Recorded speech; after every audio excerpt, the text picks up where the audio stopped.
मेरो जहाँ हात जहाँ आउँछ प्लानेटहरू अब यो दुईटा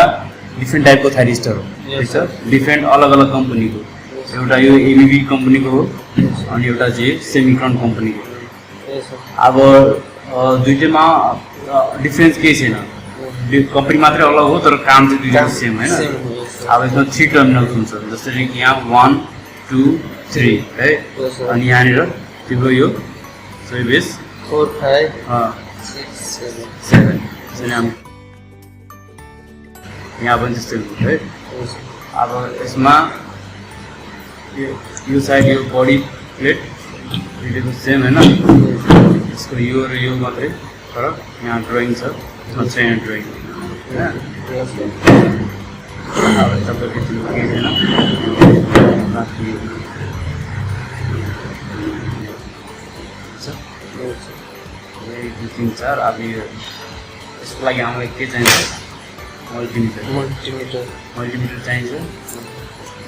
यसको कि यो क्याट 3 भएको जुन 1000 भोल्ट जसले हेर्न सक्छ देखेर क्यामेरामा अनि त्यसपछि अब यो बोर्ड भइहाल्यो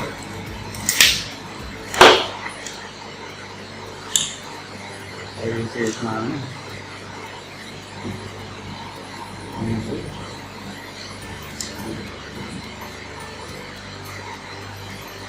जहिले पनि हामी फर्स्ट स्टेप बसेर अब यो थाइरिस्टर टेस्ट गरेर छौँ एसकेकेटी यतिको यो हाम्रो एसकेकेटी मोडल नम्बरको छ अब स्टेप 1 और या continue test to body of thyristor body सुरु गर्ने अब हरेक टर्मिनलको यो हरेक टर्मिनलको यो बडीसँग चेक गर्ने यसको लागि हामीलाई मल्टिमिटर चाहियो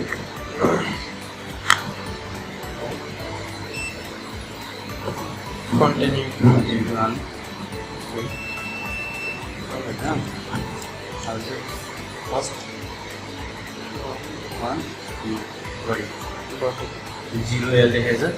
होइन 0 एल देखेको छ यहाँ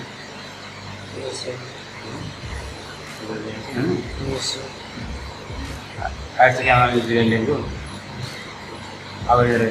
no continuity to body should be seen for good थाइज राम्रो थाइज छ भने कन्टिन्युटी हुनु भएन कन्टिन्यू भयो भने सर्ट छ त्यो अर्थ छ त्यसैले यसको पनि चेक गर्ने यसको बडीसँग ठिक छ यसको बडीसँग ठिक छ यसको ठिक छ होइन अब यो भइसकेपछि सेकेन्ड स्टेप हामी के गर्ने भने रेजिस्टेन्स टेस्ट गर्नुपर्छ एनोड अब यहाँ एनोड यो क्याथोड यो तिम्रो डायोड होइन अब यो एनोड यहाँ योसँग यसको क्याथोडसँग सर्ट छ यो दुईटा यसलाई भन्छ डुअल डायोड थाइरिस्टर होइन डुअल एससीआर मोडल पनि भन्छ डुअल थाइरिस्टर मोडल पनि भनिन्छ डुअल यसको डायोड युज गरेको छ अब हामी जहिले पनि पुरा थाइरिस्टरको रेजिस्टेन्स कहिले पनि हेर्न सक्दैन त्यसको लागि हामीले सर्टेन यसको यो डायोडको मात्रै रेजिस्टेन्स हेर्नु एनोड र क्याथोड बिच अब यो एनोड यहाँ यसरी आएर यहाँ आएको छ यो यसको यो एनोड र यो क्याथोड चेक गर्ने अनि यसको चेक गर्ने भनेपछि अनि 1 र 2 को चेक गर्ने होइन फेरि 2 र 1 को चेक गर्ने फेरि 1 र 3 1 र 3 को चेक गर्ने 1 अनि 3 को चेक गर्ने 3 र 1 अनि 3 अनि 1 को चेक गर्ने है अहिले चाहिँ के आइरहेछ होइन अब यसपछि हामी रेजिस्टेन्स चेक गरौँ मानि यो राम्रो छ होइन जहिले पनि रेजिस्टेन्स हामी यहाँ स्टेप 2 मा गएपछि do resistance test between anode and cathode of thyristor in mega ohm जहिले पनि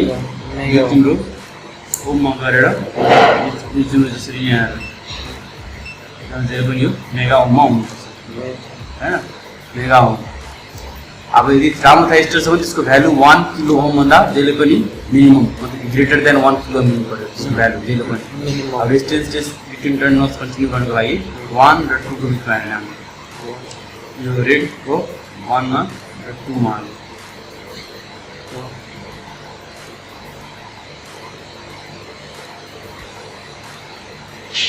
value 1.25 yes sir 1.25 होइन मेरो हेरेर चाहिँ अब Two and just one. Just उल्टा गरिदिनुहोस् ब्रो 2 र 1 भने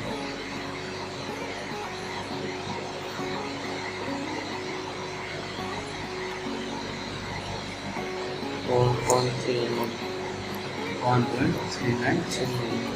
भनेपछि भिडियो रिडिङ आइरहेको छ होइन Yes, sir. अब त्यसपछि हामी 1 र 3 मा हेर्ने 1 र 3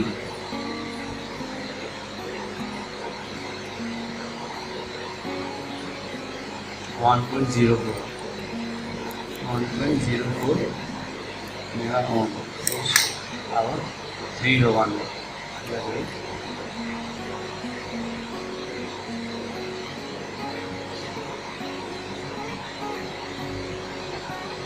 3.9. 0.922 right? Yes, sir. So it's your good Thyristor है ना Yes, sir. अब यो हो गया साइड अरे सेकेंड में हम हेर्ने हो भने यसको पनि 1 छ Yes, sir. अनि 3 छ तो 1 र 2 को बिचमा हेर्ने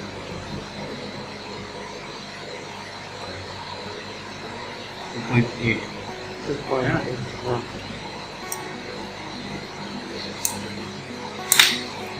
फेरि 2 र 1 को बिचमा हेर्ने यसको आइरहेको छ रिडिङ त्यहाँ फोकस गर्नु स्क्रिन पनि गइरहेछ सर. मल्टिमिटरको स्क्रिन देखाएको छ कम्प्लिट भएर देखाइरहेछ. होइन भनेपछि यो फल्टी छ यो अलिकति फल्टी चाहिँ राम्रो छैन यो खतम यो ठिक छ यो राम्रो छ यो ठिक छ है यसरी थाहा भयो सबैको सबै हामी यसरी चाहिँ गर्न सक्छौँ